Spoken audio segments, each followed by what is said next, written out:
বন্ধুরা আজকেও চলে এলাম সুন্দর একটা রেসিপি নিয়ে। সামনেই তো জন্মাষ্টমী আসছে, তাই না বলো? আর আমাদের কম বেশি সবার বাড়িতেই কিন্তু গোপাল আছে। সেই জন্য আজকে আমি তালের বড়া রেসিপি তোমাদের সঙ্গে শেয়ার করব। তালের শাঁসটাকে আমি বার করে নিয়েছি, নিয়ে দিলাম মৌরি, তারপরে দিয়ে দিলাম সুজি, নারকোল, আর আমি আখের গুড় দিচ্ছি 3 চামচ মতন। আমি আখের গুঁড়ো দিই আর চিনিও দিয়ে, দেখো আখের গুড় দেওয়ার পরে আমি চিনি দিয়ে দিলাম।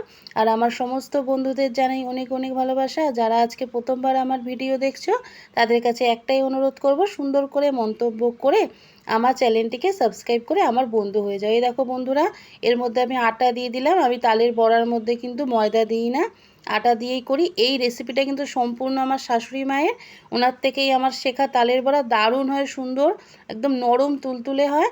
এই তাই জন্য বললাম আজকে এই রেসিপিটা কিন্তু সম্পূর্ণ আমার শাশুড়ি মায়ের রেসিপি। তো চলো ভালো করে দেখো, এরকমভাবে ঘন ঘন করে করে নেবো। বোঝা তো যায় যে কেমন হলে ঠিকঠাক তালের বড়া হবে।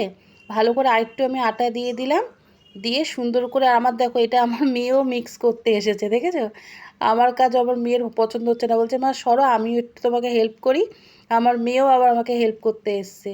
মেয়ে হলে এই এক খুব উপকার, দেখবে তোমার মানে মাদের দুঃখ থাকে না মেয়ে হলে। আবার ছেলের মায়েরা রাগ করো না, আমি আর কি মারলাম। এ দেখো আমার গোলা হয়ে গেছে, আর 2 ঘন্টা মতো রেস্টে রেখেছিলাম। এবার কড়াইতে বেশ খানিকটা সাদা তেল দিয়ে দিলাম, দিয়ে এবার আমি তালের বড়াগুলো ছোট ছোট আকারে দিয়ে দিচ্ছি। এগুলো না কি সুন্দর বড় বড় হয়ে যায়, এত সুন্দর হয় না। এ দেখো ছোট ছোট দিচ্ছি তো দেখবে কত সুন্দর বড় বড় হয়।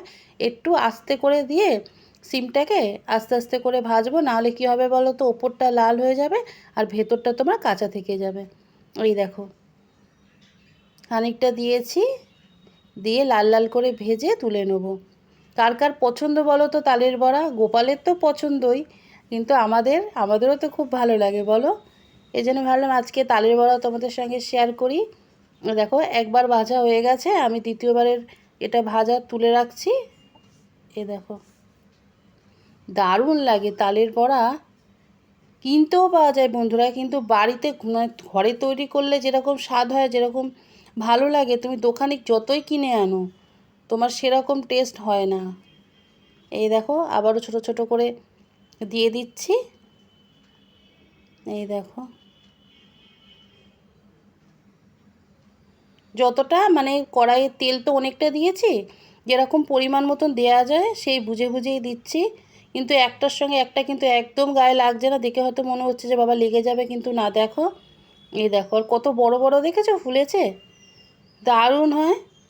অনেকে ময়দা দিয়ে করে, কিন্তু আমার শাশুড়ি মা এটা আটা দিয়েই করে, দারুণ নরম হয়। তুমি রেখেও দিয়ে খেতে পারো, কোনো রকমের শক্ত বা হয় না, দারুণ হয় খেতে। আটা দিয়ে একবার করে দেখো। অনেকে আটা ময়দা মিশিয়ে করে, কিন্তু আমি আটাই দিই। আটা দিয়েছি, আখের গুড় দিয়েছি, চিনি দিয়েছি, অল্প একটু মৌরি দিয়েছি, সুজি দিয়েছি। এই দেখো ভাজা আমার হয়েই এসছে। আর তালের বড়া তো অনেক দিন রেখে খাওয়া যায়, অসুবিধা হয় না। তুমি রেখে রেখেও খেতে পারো, কেন বারবার তো এটা করা সম্ভব না, প্রচুর সময়ও লাগে। এই জন্যে একেবারে বেশি করে করে নাও, তারপরে রেখে রেখে খাওয়ার। এখন তো সবাই ফ্রিজে রেখে দেয়, আমিও ফ্রিজে রেখে দিই, তারপর যখন মনে হয় বার করে করে খাই। এই দেখো কত ছোট ছোট দিচ্ছি, দেখেছো কিন্তু কত সুন্দর ফুলে যাচ্ছে। এই দেখো সুন্দর করে তেল ছেঁকে ছেঁকে তুলে নিচ্ছি। হয়ে গেছে বন্ধুরা, এই দেখো।